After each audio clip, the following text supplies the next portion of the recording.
Oh, shit. Ladies and gentlemen, how are you doing out there? This is Intergalactic Interviews, and this is episode 93, motherfucker. 93. Yeah. What's going on out there, ladies and gentlemen? I, of course, am your host, MD. Some people call me Jamie. I also have my very special co-host to my right, Michael Saavedra. How's it going? And on our video and boards today, we have the gracious and fantastic C-Mart. Always a pleasure hanging out with these guys every week. And it's always a pleasure to bring you guys entertainment in some random form or one way or another. And, that's almost a perfect segue into our guest. But before we get into that, let's go ahead and take a moment to let you know about a really cool opportunity right now for our listeners. If you want to go ahead and go to floathouse.ca. Floathouse.ca, son. If you go to floathouse.ca right now and you want to try out your very first float, and you're like, what is that? What does that mean? Well, ladies and gentlemen, it's an isolation tank experience. It allows you to unlock the mysteries of your mind. What? A better way for me to explain this would be if I said to you, it is a spa for your mind. Imagine that, totally relaxing and rinsing out all the worries of the day and just coming out of it totally fulfilled and totally relaxed, tranquil, very, very pleasurable experience. And if you go to floathouse.ca, what is that website? Floathouse.ca. And you go to and use our podcast promo code. I almost fucked up a little bit, but that's okay. If you use our podcast promo code, IIPodcast, you're going to get 20% off your next float. It's a fucking amazing deal. And guess what? Even if you don't want to just buy one, there's probably better deals out there right now. I think you can get 3 packs out there for undisclosed amounts. Just go ahead and ask. When you call in, just call and ask. See if there's something that can be done. And there's so many locations they can do. That's what I would do. I'd call in, make a deal. Fuck it. they're like, this is a business, and we have like set rates. And I'm like, you want a flea market barter with these people? Yeah. Don't tell them you'll pay more than this. Everything's negotiable. They're like, you guys, seriously, yeah. But you want to go ahead and go to floathouse.ca. They're our sponsors. We float. You should float. You're gonna love it. Now, on to our illustrious guest, and I'm gonna say illustrious. Very excited. Fantastic, ladies and gentlemen. We have a guest with us today. He's been great friends with all of us for a long time, the better part of a decade. He's making his triumphant return to the show. He is the host of Rocket from Russia, which is a radio show, and you can listen on CITR on Tuesdays in the mornings. That's right. And ladies and gentlemen, he's fantastic. He's funny. He's an encyclopedia of punk knowledge, and he's our very good friend. Ladies and gentlemen, please give it up for Russian Tim. How you doing, sir? Thank you. Hello. Boom. Intergalactic Interviews are on air. That's right. Before we proceed, this week the show got moved to Thursday at 11 o'clock. Oh. That's new news. So Brand new. So here I am plugging the old show. Actually, it was a false plug, so you could have the opportunity to tell us about the new it was time. all planned. That's right. New news. False plug. So Breaking news on Intergalactic Interviews. That's right. Exclusive. Thanks for giving us the exclusive. Let me ask you this. So the show Rocket from Russia is on CITR here locally in Vancouver. What is the nature of the show? What can people expect when they dial in? They tune in. Sure, yeah. I have in my resume, it says that I play new, international, and local punk rock music. Mm-hmm. The show happens during 1 hour, and I also sometimes interview bands. So the way it works, I usually try to play the music. I always play the music I'm excited about. It's always happened to be some version of punk rock music. And like I said, I usually start the show with some new punk rock music, which I have been listening in the past week or two. Then I might do a block of previewing a couple of shows which are happening in the weekend in Vancouver, and then just play some local music. Oh, good, man. I'm going to push this mic towards you because you're an expert. No? You host your own show. You know what's going on. Not good? No, it's good. It's good. Yeah, it's good. That's good. Well, Seymour was adjusting He's cameras. particular. I'm very particular because I got to edit it after. And I'm always like, fucking just. And then I always think, I'm like, why didn't I just say? See, I'll warm up, and then in like, let's say by the mark of 28th minute, it will be way too loud. So, I can move it. around. Yeah, man. let's yeah, versatile. Last time we had you on the show, we were talking about just like your travel, like your journey coming from like literally Siberia to Canada with your family, the means in which that took place, and then the growth of your show. We talked about how Nardwar has like very much endorsed what you're doing, and you've interviewed a ton of people, and even more so since we've last spoke. And you know, this show is growing too now. We have Saavedra, whom we've always been friends with. Now Saavedra's on the show, and C-Mart's, you know, running the boards and stuff. I just want to know, like, what growth has your show seen since we last touched base with you? That's a good question. Thank It's you. actually a very good question. Coming from you, that means quite a bit, because you have good questions. So what can I say? Yeah, for me, just to look back, we talked about a year ago, a little bit over a year ago, right? It was in 2015 for sure. I think it was around then, Yeah. a little over a year. Yeah, Mike would know. Yeah, you know, the show have been relatively consistent because about 3 years ago I figured out what I wanted to do with the show, and the show has been going relatively consistent. I'm getting just a little bit more, like, in terms of growth, if the word you used. So I'm interviewing more bands. People learn about it, their fans learn about it. I've been heavily involved in local scene, so the local bands know about me. But the show has been consistent. I've been doing some other stuff. Like the last time we talked, I was involved in punk rock trivia, and I'm still in, and that That's was right. something that I was doing. Now I'm coming up with the new things, the new ideas.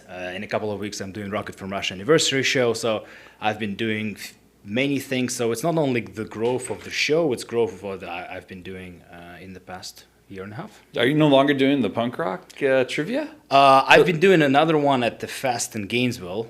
I've done one last year, and they invited me back to do it this year. Yeah, you did one. Yeah, in Florida, right? In Florida, yeah. That was super cool. What was the name of that festival? The Fest. The Fest. It's punk rock. You don't need any explanations. Wait a minute. Did friend of the show Jesse Laborde play at that show? Exactly. He did play at that show. He did 2 sets. I watched both of them. Did you? Which one was better? The first one. Second. Classic Labordia. Yeah, classic. Gave his all in the first set and kind of half-assed it in the second. Well, let's talk about this show. June 25th, the Media Club, the Rocket from Russia anniversary show, featuring a lot of familiar suspects. Actually, a lot of usual suspects. When we had speaking of friends of the show, we had Resolve Records, the boys from Resolve Records, on about a month or two ago. It was for the last show that you promoted. For the March, yeah. Right, Yeah, the last Rock from Russia show, and we all attended, and that was fucking awesome. Super good. Super packed. Thank you. Oh, that was awesome. The draw was huge. Like, this is one of those things where we're promoting it, but I already know it's going to be super successful. So it's kind of like, just show up if you can, you know, like, hopefully, you know, it's going to be awesome. I'm pretty happy about it. But let's talk about the lineup real quick. The best part about these Rocket from Russia shows is that Tim personally curates the list and makes sure that every person going up is going to be fucking badass. So let's talk about this. We got The Greatest Sons.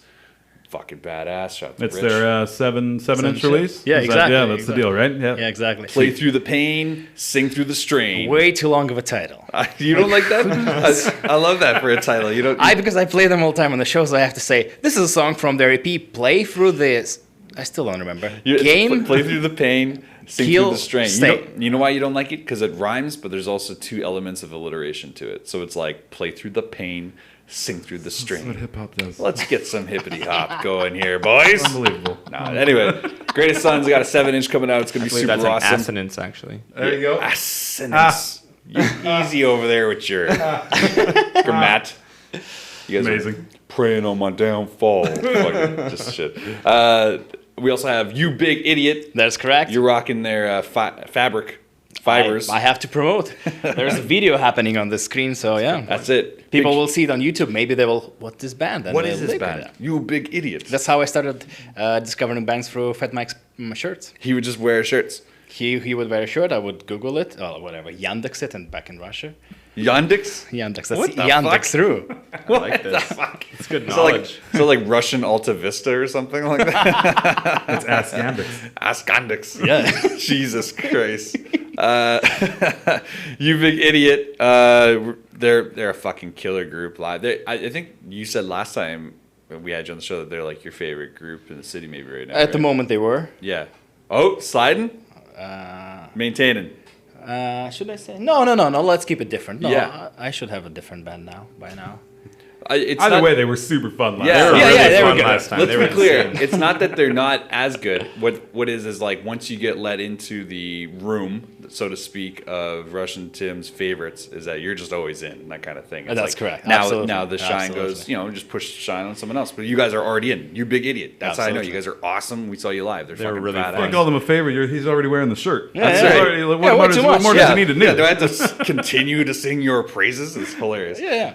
They're all punk as fuck. They don't give a shit. It's fine. So that's gonna be awesome. Oh, up next, probably my favorite in the city right now. Goddamn, Ellesmere is gonna be playing. Ellesmere. You have some connections to this band. Yeah, recently discovering that brother of the show, Jesus. G-Tone. G-Tone's been helming bass responsibilities for Ellesmere, which is so funny because like Ellesmere, for my own listening purposes, were like seriously, like I'm not kidding, like pretty much since Cambridge stopped playing, I was looking for another band that was like gonna be the band for me, and that's Ellesmere to me. Like as soon as I heard them, I was like, fuck man, I listened to their EP front to back probably. I'm gonna no exaggeration, probably 6 times in a row. 6 times front to back. That's like probably 42 minutes. That's 42. That's a huge investment, And then I was like messaging It's like people. one episode of Breaking Bad. That's right, one ep. Yeah, no half commercials. measures. No half measures, guys. Yeah, I'm talking Netflix, Yeah, but Ellesmere's gonna be fucking kicking ass and stuff. Yeah. You're right up on the actual event. It's pretty funny. Russian Tim says, Ellesmere are back from retirement. It seems like their last show was 17 years ago. And that's true. That's true because they haven't played in forever. They live all. Actually, that's funny fact. Insider's information.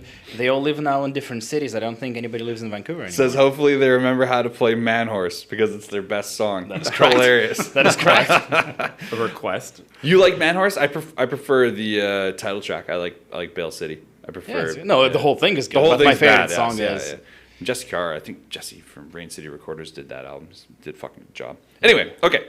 Moving on down to the core. Is it the Corpse or Court? See, this is ridiculous. What? It's kind of a verse. Here, How's it Spencer, spelled? you read this. What do you read that as? I'm What's curious. that band I'm name? very curious. Corpse? The Corpse. See, normal people say the corpse. It is the core because it's to some comic Military. book. Oh. Oh, but no. Okay, no. CORPS. Yeah, core. Oh, Dan plays in this band. It's like the military. I know military Dan. core. That's so funny. Yeah, Dan's fucking cool. He did some session work on an album I produced a couple years ago. Really? He's a really good Was guy. it good? He's playing with Real Mackenzies now too, right? So it's Yeah. fucking awesome. Oh, anyway. But yeah, to me, they're wasting 40% of their letters in that title. How'd you get to that? Yeah. Corpse, Good call, Seymour. How'd you get to corpse, that? and pronounced core. So 40% is wasted. Like, why do you put it in? It Call looks yourself like core. it's spelled just so people listening. C-O-R, bud. People are getting mad listening. They want to know. So it's CORPS. Yeah, like the military, like an Like, armored yeah, corps. Marine- like Marine yeah, Corps. Marine Corps. Yeah, exactly. Warhammer in this bitch, fucking Marine Space Marine Corps. They don't have an armored They corps. don't. I'm an idiot, apparently. I've been calling them the Marine Just Corps FYI. my entire life. So Me too. I'm stupid. I don't know Marine Corps, but I when I read it for the probably past 6 months, I've been calling them corpse publicly. I think it would be even more strange though Might be a if psychobilly man. I feel like the names in Psychobilly. Yeah. certain names in music Yeah, the though, that's corpse. kind of what they're Yeah, going yeah, for. yeah. Yeah, like They're if, going for the confusion. if it's a vague name, the reality of it is like the corpse might draw a totally different fucking type of fan, right? Like it's not like Like a couple pop punk bands on there. I see this. What is it? The Misfits cover band. the They're Misfits, the playing? core. But they're good. Okay. It's They're you very endorse the good. fuck out of them here, which I is do. really funny. I love how every band has this like personal little write up. This is what makes it such a show produced by you because it's like most people promoting a show would be like, come on out and see the core. They're the best fucking band. Awesome album. Buy some merch. Peace. Like that's like the Gennaro pitch. Yours is like Oh my god, I didn't see the show because it was at 11 and I had to wake up early the next morning. But I knew I wanted to see them. My friend Trevor said they'd be great, and also I like all their songs. So here's their EP. Like it's just such a funny way of promoting this. I love it, but it's so authentic. I love it. It's pretty good. Moving on down, we got Dried Out. Yes. Dried Out's gonna be playing. That's the band I haven't met personally. I don't know how they look like. I really hope they play well live. The way, yeah, That's not how you worded it here. yeah, it's worded a little bit differently. Yeah, but yeah, it's really cool. Like it's again like me, there was a show which I was doing ticket giveaway through Rocket from Russia, and they were playing the show. So I played their song on the radio, and like they have 2 EPs. I listened to both EPs; they were good. I didn't have to go into the show, so I planned to play them more. I listened to them more. I was like, wow, they're good. I mean, I checked out some of the material coming in here. I was already really familiar with like a couple of bands already, you know. So I only checked out the stuff that you said. You know, I haven't really seen them live or whatever. I liked Dried Out. I thought it was dope. I'm pretty excited to see this live. Me too. We're all going to this goddamn show. It's gonna be awesome. It's gonna be super good. And last but not least, the boys from Resolve Records are gonna be in the house. Pretty excited. We got fucking Ross gonna be rocking shit, and They specifically ordered a whole bunch of NoFX for the show. did they? They know their market. They're super smart. Yeah, I'm pretty happy with the way this is laid out. You know what's really cool though is the way that the scene rallies around your show. Like you become this like beacon for punk music, which is really cool. And I'm sure like when you started this, you probably just wanted to contribute. You didn't really realize that eventually you'd be part of like, you know, this fabric that is like touching so many different fan bases and bands all under this one umbrella. It's pretty cool, man. This is like the stuff you read about in scenes in the past when they're like, oh, and then this was the catalyst that brought all these people together. I think that's really cool, man. That's super cool. Thanks. And see, and this is not something that I have as a goal. I just do it because I really like it. Like I like those bands.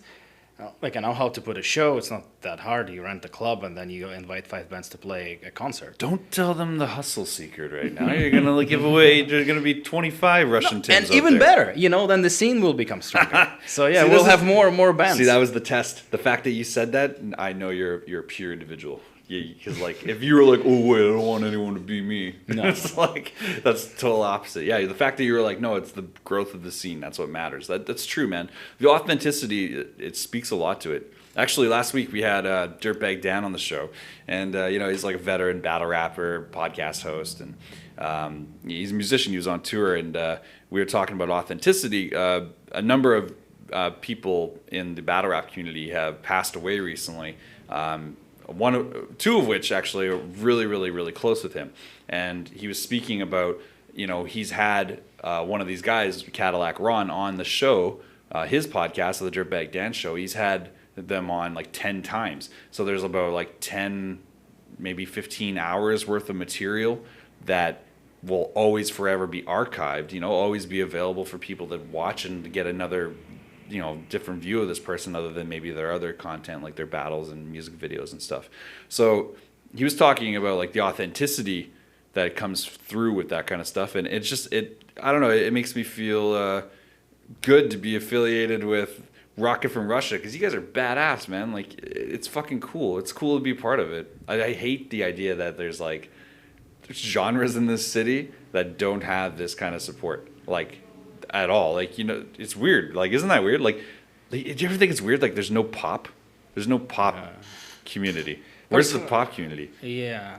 It's the most popular, but there's no pop community. Isn't that fucking strange? Isn't that weird? It's maybe different with like the actual pop music, but it's like any rock music, I don't know. Because they all probably trying to make it.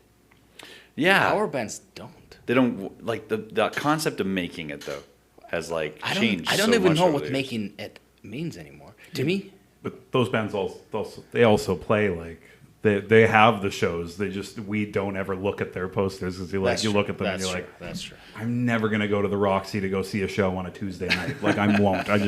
There's no way that I'm going to. Like I wouldn't.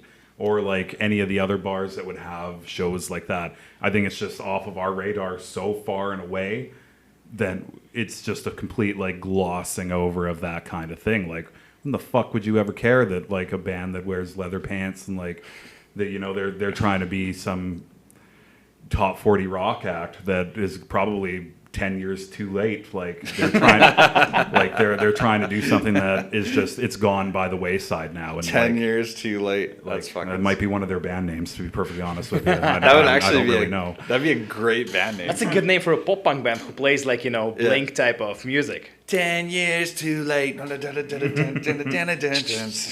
I'm recording. New hit. Don't give away all the dreams. You're giving away the hustle goals. Yeah.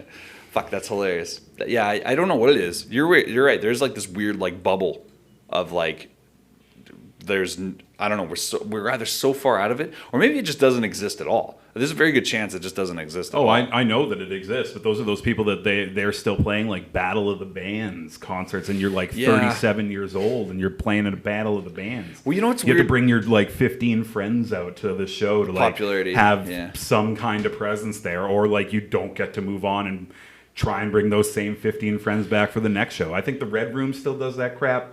Like, like it's a lot of actually, it's venues like that, like them and the Roxy, and like it's these weird places where we had friends like when we were in our business class that used to go to shows like that, and they were just like, yeah, like, oh, my friend who used to play in this band that used to be famous, but now he's doing his own like little thing, and you're like, okay, and they're like, come out and see the show, and then we'd go see the show and be like, this is terrible, like.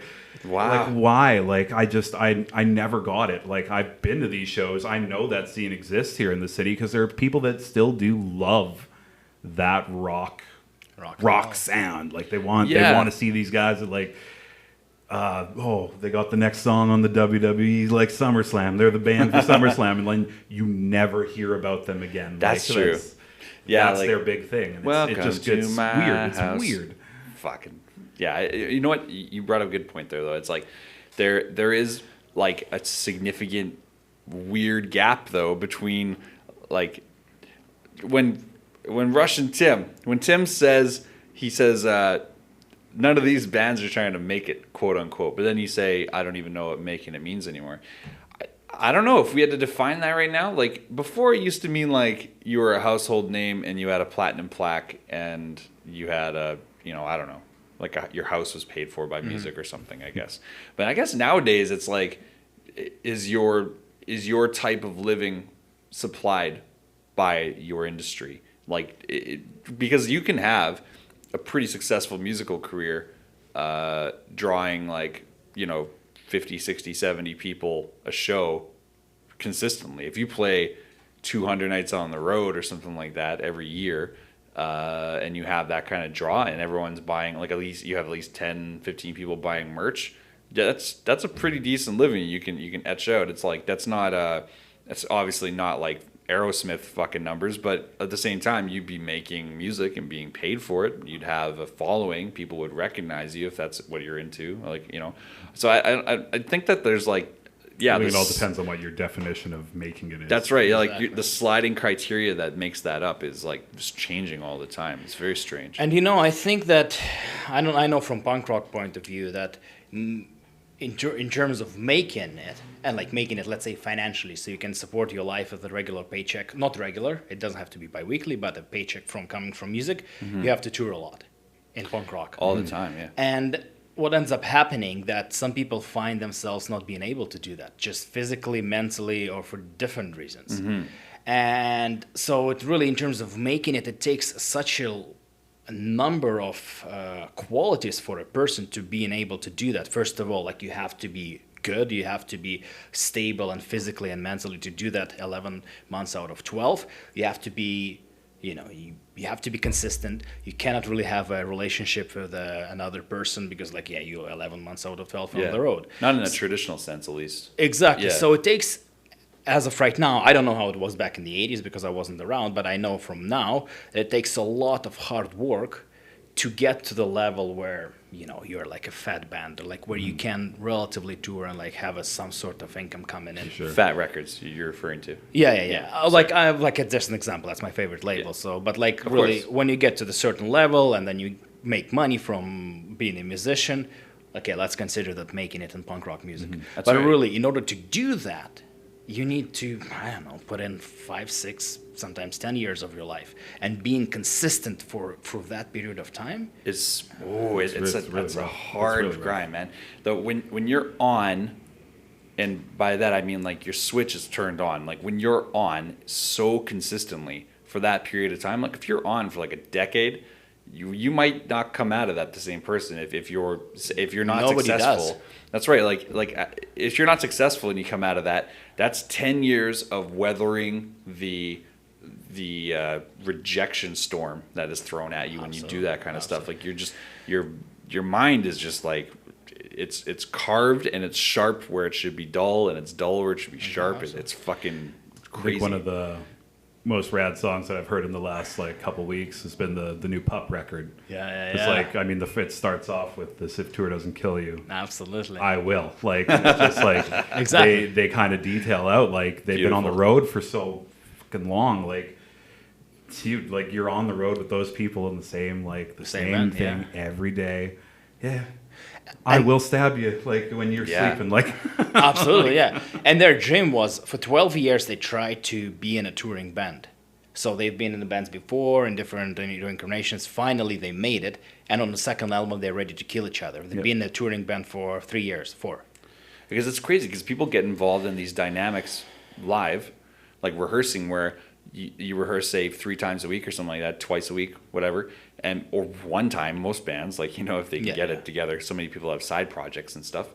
If you can get together and have one jam with this group of guys that you're trying to commit your time to, that is like your dynamic. You get to see them once a week. There's 6 days there where you recharge and don't have to see them. When you're on the fucking road and you have to see the same guy over and over again, and all the stories, you've heard them all, and everything's starting to like just You wear sleep on you. beside them. You sleep beside them. You get to experience their bodily fluids in ways that you never had to before.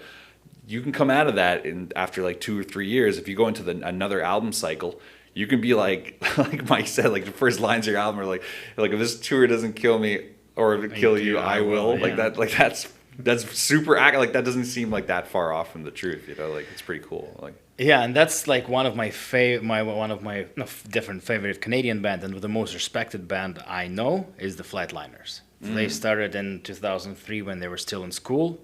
The first album came out, and they've been doing that. They're still doing it. Last year, I think that was the first year they kind of took off.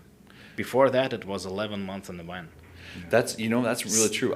Yeah. That name though, the Flatliners.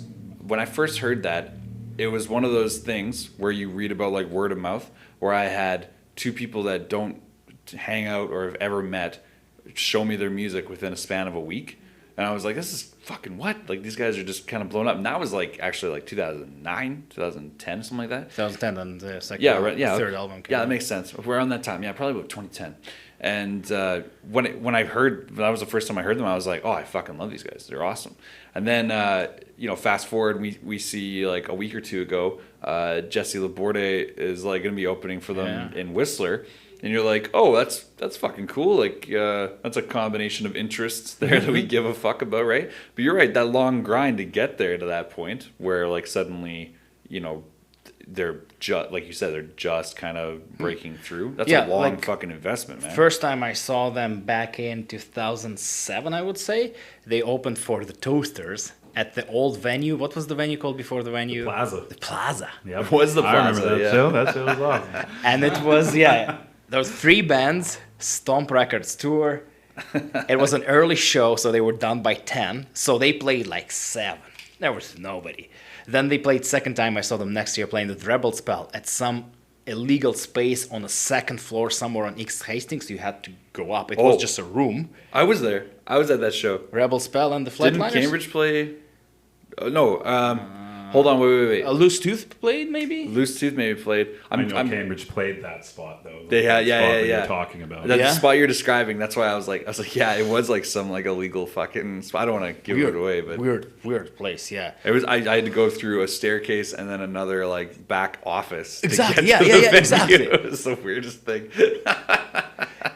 And then last time the Ellesmere played 17 years ago, which was last year, the Flatliners headlined the show at the Rickshaw, and it was pretty full. So you see this transition from 2000, I don't know, 7, 8 That's right, yeah. to 2015, and nothing happened to them. They didn't have a commercial on for the shampoo. They just played those shows. the commercial of the shampoo, hilarious. You're fucking unique. What the fuck were we saying here? Well, I think bands like the Flatliners really speak to a movement of like, you know, punk's always been about do it yourself, obviously, but they really speak to that investment, that long term investment. And then you turn around and you see bands that get like YouTube fame, and they do like some crazy video that gets like 15 million hits. And then they do a tour and they get like maybe a draw of 10 people at the show, 15 people. And you're like, what the fuck? How does this equate? We have a band here that's never cracked 50,000 views, and they tour consistently across the board. I'm not saying that's Flatliners. I'm just picking a number arbitrarily. I have no idea what their numbers are actually. But you see that all the time, where a band like doesn't have the significant quote unquote online presence, but they have like a real world presence. And then the guy who has like 15 million views on a big single, he gets like 10, 15 people at the show. Like, where the hell does that happen, you know? See, this is what I don't understand how that works. Because I understand the punk rock way. I understand you work hard, you tour, every time you bring a little bit more people. I understand this like the step-by-step progression. I don't really understand how that works. Okay, you got this 15 million video. Okay, you got your fame for this, but how do you manage that in the long term? Because this doesn't last forever. You have to provide a long-term quality to the listeners. Yeah. It doesn't matter what it is. It could be video, pop music, whatever it is. The Flatliners or any other punk bands who is touring, they've been consistent. They're consistently touring. This is what we're talking about, making it in punk rock music. I don't know how you manage that in just one shot type of YouTube. Yeah, I think that's like the case with like any kind of like independent artist. Like they do spend that time like connecting with the audience after every show, no matter what really genre it is. Like if you spend the time to say hello to everybody at the end of the night, or like, you know, be there to have a beer and like shoot the shit afterwards, go outside for a smoke with these guys, right? Like you're there. That's a personal connection, and then they're going to tell their friends that those dudes are really cool. Just because you have a stupid video that, you know, it looks pretty, sure, we all like it, nobody's going to remember you. You didn't take the time to say hello at that show. You could care less about the audience. Exactly. And we don't remember them 6 months after that video went popular. Right. Like it's silly. Yeah, that's bang on. It'd be just as silly as if there was members of a band coming to the Rocket from Russia show that aren't on the bill, and they're just watching, but they want to play someday, and they don't go and meet you after the show. They don't go and meet Russian Tim and shake his hand and say, hey, we're interested in this. We appreciate what you're doing, and we love to talk in the future. Exactly. Like, no, there's no promises about anything there, but you can't even get that conversation going if you don't introduce yourself. Like, that's the same thing with a fan base. I think you have to engage with them consistently, and you have to have the authenticity. I mean, all it right? takes is that simple hello. I mean, at that point, you're probably going to go and listen at least to one song on their SoundCloud page, or like, you know, to check out their Bandcamp and be like, hey, man, maybe, like, you know, obviously going to go fucking listen to you. Obviously, like, definitely. Fucking right. And then you know what? What the strange thing about that is, because we were talking about bubbles earlier, like being in a bubble of our own, like bubbles. What we're experiencing, bubbles. Well, the music bubbles we live in, like we're all exposed to music pretty consistently, where that's pretty normal. Like that conversation we just described, that happens pretty frequently. Like you introduce all the time. You're always networking and stuff like that. But like the guy that doesn't have anything to do with this, the guy who's just out on like a Saturday going to go see the show, if he gets that one-on-one interaction with that might mean significantly more to that person. Yeah, he might not give a fuck, but maybe, he goes home and says, fuck it, I'm going to play this. Yeah, it's cool. It's really good. Or maybe he meets a girl or a guy that night, you know? Very open-minded, obviously. No, absolutely, man. Like, see, this is what the idea of my shows are. Like, you know, like, I don't do it for myself because, you know, I have enough stuff going on, so I'm not doing it for self-promotion. I'm not doing it for anything. I really like all those bands. to me, the goal and the success of the event when I'm setting up a show, that the people come out, listen to great, which I think are great, 5 local bands. Maybe they heard 2, maybe they discovered 1 more, and maybe they will, buy a shirt, buy a CD. Maybe they download illegally their songs. Who cares? But they will get excited about something new. And the goal is to wake up next morning and say, yeah, it was a pretty good night. Like I said, it doesn't have to be the best night of their lives. It has to be just a good time out. To be fair, I usually wake up and I'm like, God damn. I drank so many PBRs. Why was that a thing? Terrible. What was I thinking again? You're old enough to realize that is not a good idea. Can't wait to do it again. June 25th, that's when I'm doing that again. That's right, June 26th, you just pronounced your morning anthem. Oh, shit. June 25th, ladies and gentlemen. Just want to make sure that I'm not giving the wrong dates. But yeah. That's correct. You gave him the correct dates. Yeah, June 25th, 8 p.m. at the Media Club. Can't wait. Super excited. Greatest Sons, that vinyl release is going to be fucking badass. Hopefully they have actual records. I'm pretty confident. I mean, that would be weird if they had a 7-inch No, that will release. be super punk rock. To have a 7-inch without the actual 7 fucked up, inches. guys. It's not Just right. classic. That'd be super punk rock. Just a photo of their album. This is what it's gonna look like. We're taking pre-orders, I think. Yeah. Pre-orders at the show. You're like, that's fucking weird. That's kind of weird. All right, so I'd like to switch a little gears here. We've been talking about music for a little bit, but Please. Euros are going on, Tim. Euro Cup. That is correct. It's Euro Cup time. Football/soccer, for those of you guys out there who don't know. It's a brilliant time of the year for us football fans. Yes, it is. And on Saturday, it was a glorious game between England and Russia. I was very excited. Friend of the show. Friend of the show, Steve Kitchen. What did he? No, he's an avid UK supporter. Clearly, just Well, let's not say UK because he does not like the other countries involved in that Oh, scenario. shit. It's not like he's supporting Wales and Gareth Bale's big ears out there. So I didn't know. I did that one for you, Steve. I didn't So- know they got down like that. I didn't know it was so. it's England. So just England, the way God intended. Yeah. This isn't the Olympics. Like it's not Team UK. It's Fucking they're England. separated. All right, The so Scottish are sitting out of this one because they didn't make it. So Steve Kitchen sitting there biting his nails on the weekend, watching Russia and England play. I mean, what were the ramifications of this game? What was the stakes? What was the ramifications? What happened? I was very pessimistic about our chances, Russia chances. Russia, going for Russia, obviously. And I admit we got super lucky. Yeah. We should have lost. We didn't, but the result... Spoiler. Yeah, I mean, come on. It's like 4 days later. Yeah. Buddy, it's DVR and PVR. Fucking, yeah. Anyway, yeah, okay. But yeah, we got lucky. We got super, super lucky, and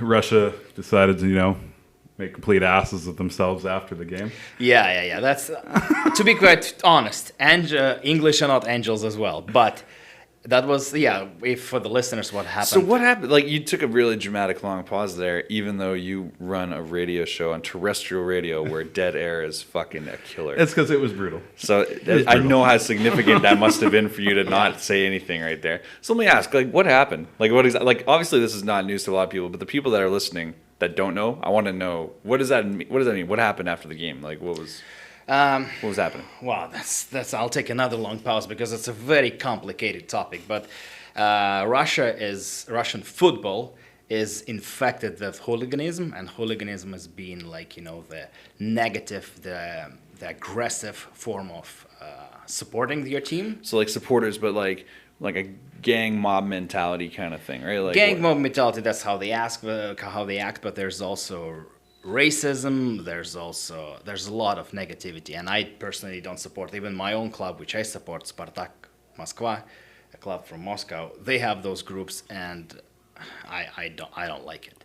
So what kind of racism are we talking about here? The black players of the opposite team gets the ball, they boo, Or throw bananas at them when they or take, monkey chants. What was the first thing he said? They The what? black. Yeah, but like Boo. Oh, they boo them. Yeah, The yeah. boo or like monkey Oh, chant. the monkey chants. Yeah. Wow. Or bananas. Like Jeez. that's hardcore, man. That's pretty fucking core. I mean, Like they go to take a corner kick at the like corner flag. It's a corner kick, and then you just see fucking bananas being thrown at the players. oh my god. I mean, FIFA's already threatened them millions of times over. Like in UEFA, they're never gonna. Those guys are jabroni corporations, so it's fucking told you, Brody. And see, like, I hate being associated with this. You know, like Because you're just a supporter, right? Like, you I'm don't yeah, give a like fuck about that. I've right? never threw a banana in my life at you can eat them. nobody. Yeah. Yeah. What are you doing? Potassium Throw 'em source banana. right there, bud. Yeah.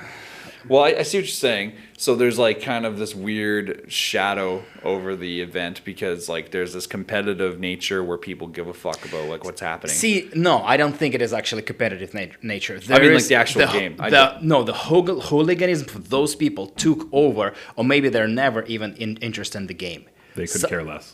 Some people Oh. just join it not for the game. They don't even care. They It's don't just even the know. event of it? It's just the fight. This the aggression. Wow. So We'll drink for all 90 minutes, and then then- we're gonna see what happens after the game. then, yeah. Like, Wow, you know what? Live shows in my hometown used to be like that. It'd be like go to the metal punk shows, whatever, drink the whole time, and no one gives a fuck who's on the bill. It's just there's gonna be fights after. Maybe there'll be fights during. Who knows? Like they used to clear whole rooms because yo, so and so's fighting outside, and then like the touring band would be like, "Is everyone gonna come back for the show?" It'd be like, "Hopefully." You know, that kind of shit. Like, I remember that happening so many frequent times. And, like, so this hooliganism, this has nothing to do with the actual game of football. for like they cover themselves being a supporter of a team, but from So they can blend in. Exactly. Cowards. That's how- Yeah. So like just to summarize what happened before the event, one day before, the English supporters they got drunk. They got some. There are also some French hooligans who are also get involved. where they were playing, like in Marseille, Marseille, right? yeah, like yeah. they're known for having that sect people. Like they're okay. they're Yeah. brutal folks down there too, right? There's a lot of, like, immigration issues right now in France. So I can see how maybe some of that bleeds over a little bit, right? Yeah, I think yeah. So it was super heated, and then that everything was outside the stadium. So what happened inside the stadium? That I would say 50 of Russian hardcore hooligans just tried to pretty much how you say race them. Yeah, they literally like because like when you're supporter groups, you're sat on either end of the stadium, right? So final whistle goes, it's 1-1. You figure everybody should be slapping hands. Yeah. It was a brilliant finish to that game. It was Yeah. an amazing finish. All you see is like you see these like handful of people just like racing through the seats like and running over to the English part of the stadium. At which point most of the English folks started to notice that there were people Russian Running, dudes, yeah. like running, like ready to fight, and they started piecing out. Like they just were like, "We're gone, we're out of here." Like, and there's Wow. kids. Like, I mean, there's kids like Yeah. watching the game with these English fans. Like, they're Yeah, that's- families and stuff, and that's the part That's a that's like shame. really, really terrible. Wow. See, even like now, we're not talking about the game. We spent 30 seconds talking about 1-1. We spent 5 minutes talking about this bullshit. Yeah, that's okay. It overshadows the beautiful game of football. Of course, and that's very upsetting because of the amount of people invest emotionally into it. Well, it makes me question what kind of source does all this come from? Like, where does like this like virus essentially that's attached itself to the host of the game? Where does this come from? Because it seems like. You know, I remember very recently, actually, as of like maybe a season, 1 or 2 seasons ago, an NHL player had a banana thrown at him on the ice. And I think it was in Washington. I think Joel Ward. Yeah, I think it was Joel Ward. Before he went to San Jose this year. And Joel Ward had a banana thrown at him on the ice. And he's a super classy guy, and he paid it no mind or whatever like that. But you got to think, like, what the fuck are we doing as a society and as a people? Like, this is 2015. See, the problem is that the society in North America would criticize the person who threw it. Back in Russia, there's like, there's 50-50 opinions. Some people don't say that's fine. Wow. Now, Like- where does that come from? And that's just the culture, the social Is that just life. integration, like because there's just not a strong contingent of like black people in Russia? Yeah, That's- it's not only the black people. There's some other stuff happening, but really, like in terms of if you take a look at the whole hooliganism, with the way it works, some people say no, that's actually good. They support their team, and like if you need to fight, you fight. they try to wrap themselves in the so-called passion, but it's not that. It's not passion. Exactly, It's just it's like thinly veiled hate. I don't know. I talked to a local that city. I'm from Siberia. We had like a local, because I was around that. I was around football. I was around punk rock. So I had this. I knew those hooligans. I tried to talk to them about the local team. They knew nothing. They knew like key players. They knew some results. Right. They didn't really enjoy They talked mostly about how we went to the rival city and then we had a fight 20 on 20. Oh wow! We And took a then, bus in the forest and then we met up 20 on 20 and we just fought. like an invasion or That's something. unbelievable. Some stupid fucking petty invasion or something like So that. it's like I know it's a macho culture. And that's what happened Wow. on the stadium. And Yeah. you know exactly like what Mike said. There was normal fans. Like hooligans usually fight against hooligans. That's how their business works. And they went against the like normal folk, people with kids, women, normal fans, normal supporters. Wow, so that's like crossing the code, I guess. The I mean, hooligan it'd just code. be like if that were to ever happen here in Vancouver, and just guys just started coming and just punching random folks for no good reason, Yeah, I mean, like, no good reason. I don't know. That's so strange to hear. I wonder.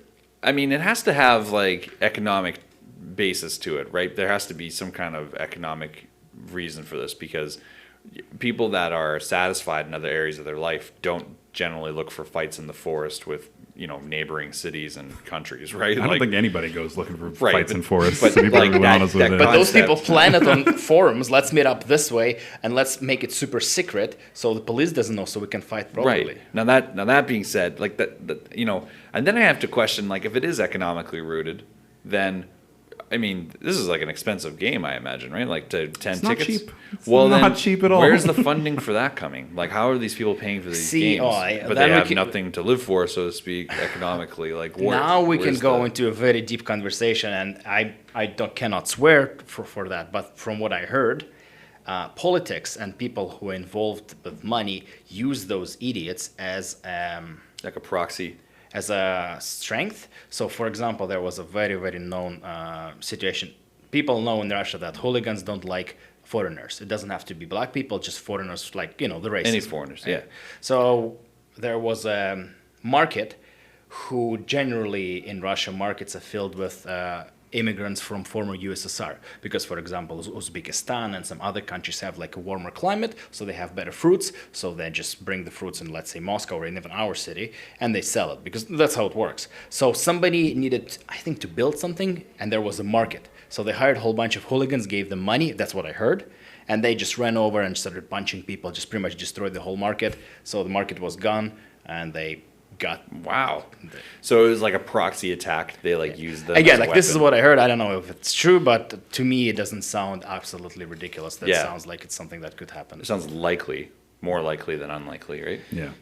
Wow, that's very strange. That's super strange to me that it's so rampant and like tolerated. Like you said, 50-50, right? Like that. Most Yeah, some people are like, oh yeah, That's strange. it is. Now, what does that stem from? Like, let's go even farther from that. Like, what does that 50-50 mentality come from? Like, 50% of people that are like, that's intolerant, you shouldn't be like that. And then the other 50% that are like, there's nothing wrong with that. Like, where does that come from? See, it comes from society. It comes from way from. It's way deeper because the racism and homophobia in general are way. It's ingrained in Russia culture. For me, actually, punk rock was something that helped me because bands were like saying, just explaining in their songs and whatever they were saying, that those things are good and like Right. Like Bad Religion or some shit exactly like that. Yeah. Bad Religion and like even Leftover Crack with like Yeah. anti-homophobia, anti-racism, all that stuff. And I was a kid, I didn't really understand that, but it helped me to grow up with like open-minded ideas. And when I moved here, it was way easier for me. Right, yeah. And to the day, I have a group chat with my friends back home. There's 27 guys in this group chat. We call it Gossip Girls. So, but Beautiful. it's constantly. You wake up, there's 200 messages. So like, there's people we just always in touch. There's people from all over the place. Some people still live in Russia. Some people live in like in our city, in Moscow, and London, and Boston. I live here. So Pretty good worldwide yeah, influence. and right? we're all from like university, that same crew of people. And even in our group, who like friends I like, we still have divided opinions. Still like there's some people think super homophobic and they're kind of like my friends, but still I completely disagree with the views they have Right, and the yeah. jokes they make. Yeah. At the same time, I know they're good people. Yeah. Well, you know what? I read all the time people saying like I'm clearing out my friends list today, or I'm cleaning up my followers, and the recent attacks down in Florida. I saw a number of people saying like, if you believe blank, then fuck you, delete me, or I'm gonna block you, blah blah, this kind of thing. And I can see that. I can see that for like what it is in its message. Like, of course, because I'm sure all of us have felt that same way about certain things for a while. But then, for a long-standing issue like gun control and gay rights and just like intolerance in general, when you look at that at like a long-term vision, the thing that actually helps shape that is understanding the other side. That's what really it comes down to, because then you can start to actually educate and work towards them. If you just block and delete everyone that doesn't have anything within your realm of thinking, you're never going to have that moment. You're never going to have the opportunity to do it. So I actually understand what you're saying. Like in this group chat, you have people that are friends of yours that have differing views from you. And that's okay, because that means the communication's still open. You can still show them different ways and hopefully educate them and that kind of thing. But if you're just like, oh, I can't talk to you anymore. I don't give a fuck. I know we've been friends for this long, but I can't talk to you anymore because you believe blank and I believe not blank. I think that's that's almost more childish. That's more childish than... And it's detrimental to you. Super detrimental to you, because then you have just like an echo chamber. Then you're just fucking shouting and like you see these people... Hey, I know I'm right. That's right, yeah. All the time. All the I'll be time. like, yeah. All the fucking time. Like Everyone agrees with me. Yeah, and they're like or they use like little metric systems like I don't know, fucking likes and comments and shares. Yeah. And they'll be like, oh, I said something, pro gun control today. So look at that, 100 likes. Nothing I ever do gets 100 likes. Maybe if I put something else up on gun control. And then they just start like affiliating and associating themselves That's with that going image. back to hooliganism. That's how it works. That's how it You works. know, if That's you're exactly it. Yeah. It's you an outsider. You have nothing else to do. How about I would join this gang of Yeah.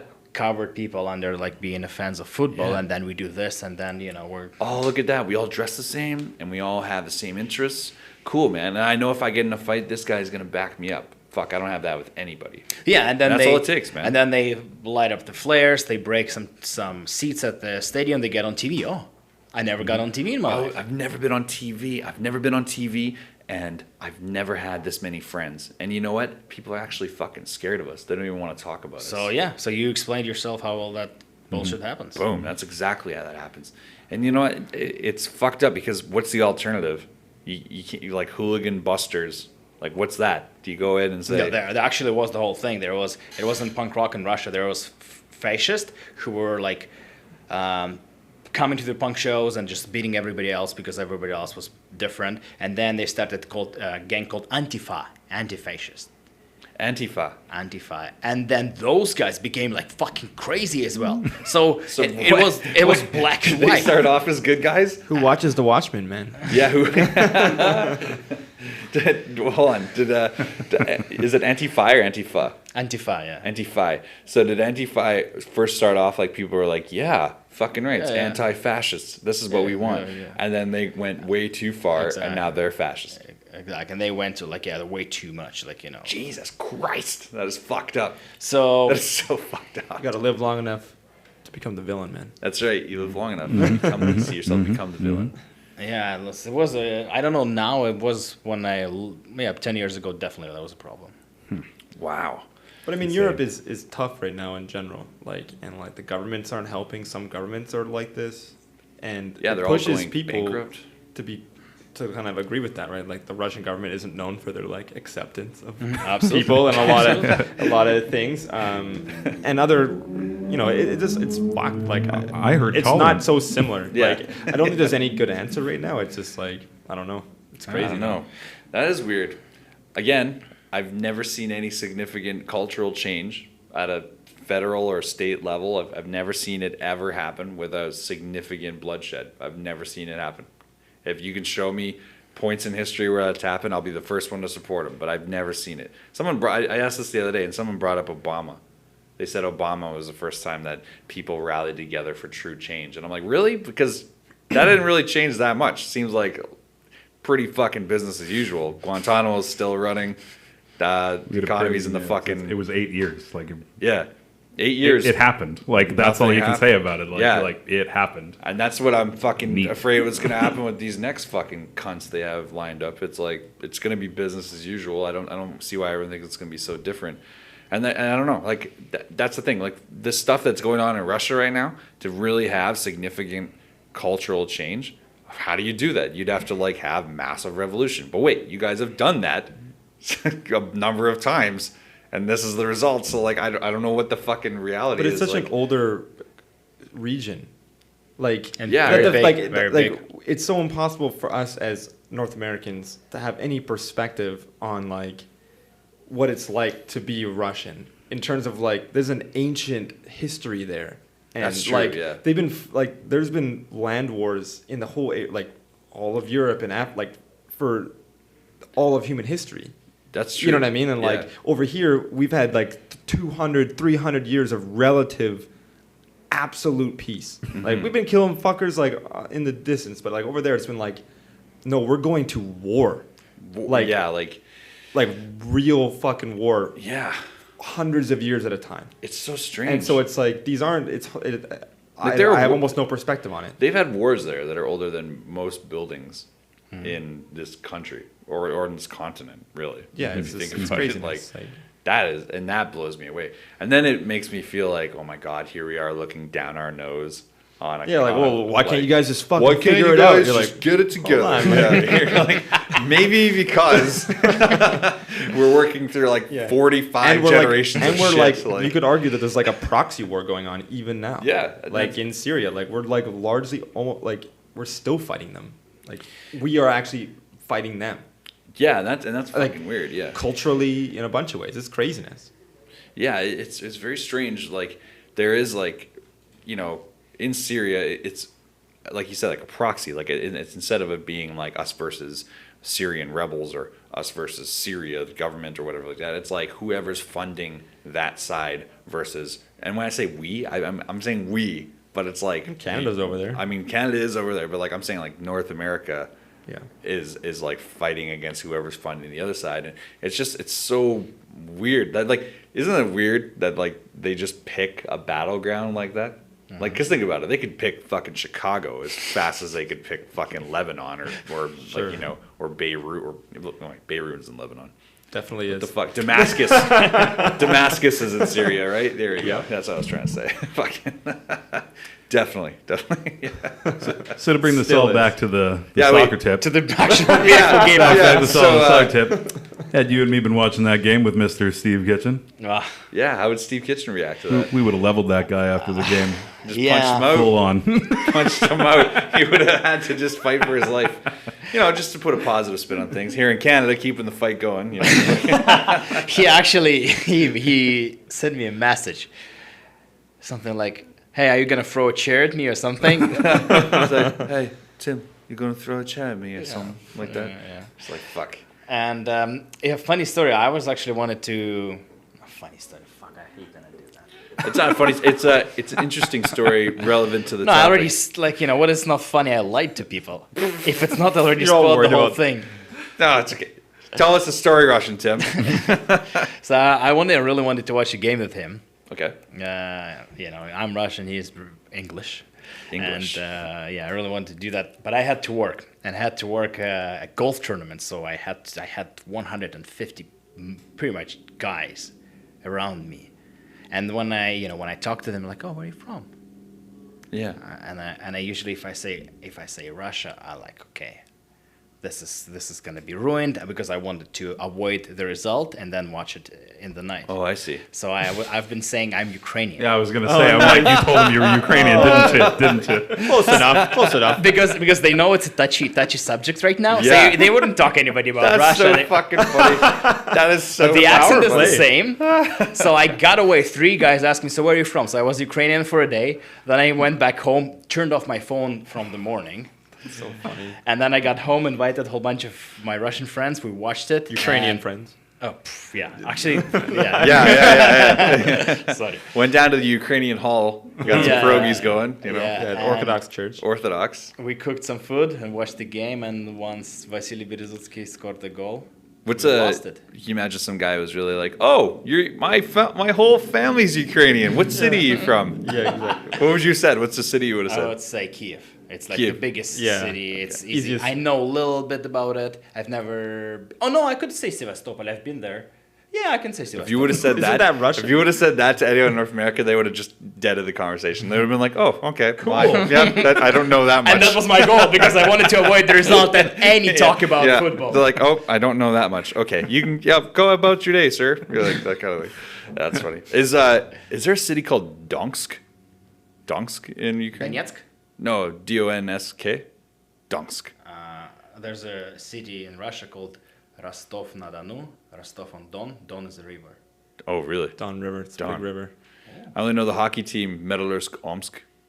Metallursk. Metallurg. Metallurg. What did I say? Ersk? No, Avangard. Fucking no. just- Avangard Omsk. Yeah. Metallurg Новокузнецк, наверное. That's it. Да? Metallurg Omsk. Yeah. No, Omsk. Avangard Omsk. I think. Omsk. Omsk, yeah. This is like. That's where Yashin and no. Yager played for them. I That's think. right. Big Yager played for them for a while. Yeah. It's super close. It's like probably a night on the train. When I was in a band, we used to go play shows there. Jesus. Super good. A night on the train. Actually, the first show we came to play in Omsk was sabotaged by the Nazis, by the fascists. What? It was we played in the pop punk band, like it was so who came Antify. up? No, no. they were like fascist like Nazis. Okay. So it was like a super show, like it was a good show. People who showed up, 19, 20-year-old kids, like I was 21 at the time. Yeah. So, and then we see a whole bunch of those Nazi skinheads, like fat, big, like those like skinhead guys, and they started just slamming and like kicking like the little girls. And like, what do you do? What do you do? Because like that's Because first of all, that's like legitimate fucking Nazis, right? Like Yeah, yeah. not the fucking poser kids you see with a swastika once in a while, but like No, that's Nazis. Like And the reason they got in because the security who worked there, they were part of this gang. So they invited, hey, we have some like Oh idiots. my God. So there was like the organizers comes to the show, it's like, hey, we have a problem. There's like 25 Nazis outside of the show. We're like, oh, great. Seymour, when you're like, yeah, it's weird to get a vibe of Russia. It's like that's it. Like years ago, still dealing with fucking Nazis. Like something we feel like we put to bed a while ago is still like And an issue. who was the country who was fighting the Nazis the most? The USSR. Yes. That's right. 1941 to 1945, Second World War, and we still have that. I watched Enemy at the Gates. I know you guys did a pretty good for job. God's sake. Yeah, you guys did awesome. Yeah. Enemy at the game. They are the enemy, aren't they? Was Vasily Zaitsev a real guy? Was he? Yeah, he was real, right? Yep. There's Yeah. a bunch of famous snipers. Was he? Yeah. Who I don't know what you're talking You never watched Enemy at the Gates with Jude Law? He played. I didn't Jude understand Law. anything. Jude Law, a British, Yeah. a British actor plays a Russian in No a sniper surprise. film. You've never seen this film? No, how successful is It's, he? it's very on How point. successful is he? He's one of the most recognizable actors. Maybe. of No, I our mean how generation. he's successful in playing Russian person. Terrible. I love it personally. I have split opinions. Yeah, 50-50. Fucking A. Okay, hey, I want to just say one more thing real quick here. I want to go over, let everyone know that if you have no plans on June 25th, we have some news for you. But guess what? If you have plans, fucking break them, because we're going to the Rocket from Russia anniversary show, June 25th, 8 p.m. is doors, ladies and gentlemen. That's when you want to be there. You want to be there early because it's going to fucking sell out. Last one was to the tits, packed. The draw is fucking heavy. You want to go to Rocket from Russia at the Media Club here in Vancouver, June 25th. Greatest Sons, 7-inch release show, You Big Idiot, Elsmere, Dried Out, and The Core. That's right. Fucking noise. Come watch me drink my weight in PBR. Yeah, And dude. wake up next morning with a headache. Oh, it's a bad idea. Fucking Get the breakfast courier again. It's gonna be great. breakfast courier. Yeah. That's a good look. Breakfast I like that. delivery. Really? We're. I'm not even joking. I think I did that after his last show. I didn't know that was a thing. Breakfast courier sounds like a thing we should try out. Maybe they want to sponsor our show. Oh, okay, ladies and gentlemen. Unbelievable. Just always turning everything to business. If you want to follow Russian Tim, Can't you tell how fucking pleasant he is? He's terrific. He's fantastic. We love him. Russian Tim, how can people follow you if they want to follow you online? How can they do that? Okay, let's start. You're a professional, right? Yeah. If you, the whole thing, yeah, sure, let's do it. Yeah, do it. Come on. Let me know. On Facebook, you can look for Rocket from Russia, and you'll find a page, and I have all the episodes of the radio show there.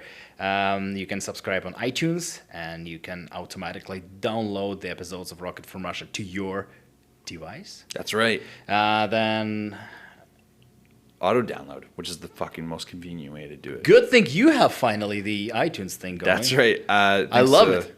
Well, I remember last time I told you the fucking struggle was to get that going. We finally sorted it out. And Yeah, then, it's great. And then Mike was like, "Should probably get on Stitcher there, bud." And I was like, "Oh yeah, we should probably do that too." And then he handled that. I'm so glad he handled that. I didn't have to do anything. But yeah, we're all over the goddamn map now. This episode will be on YouTube in full video. They get to see your pearly whites. And that's awesome for a guy who's on the radio all the time. He's like, yes, video. Finally, Fucking people can right. see how ugly I am. That's how animated and beautiful you are, you mean. I'm pretty sure that's what you mean. And rocketfromrussia.tumblr.com, where I have all the episodes of the radio show. I have the list of upcoming shows in Vancouver, British Columbia, Canada, and the list of my interviews. Rocketfromrussia.tumblr.com. This is the best way to. That's the best way. That's the main That's look. the main hub. But you want to subscribe. It's a super, super smart way to do it. And let's see here. C-Mart, how can people follow you? Change things up. This doesn't seem like a thing that you should do.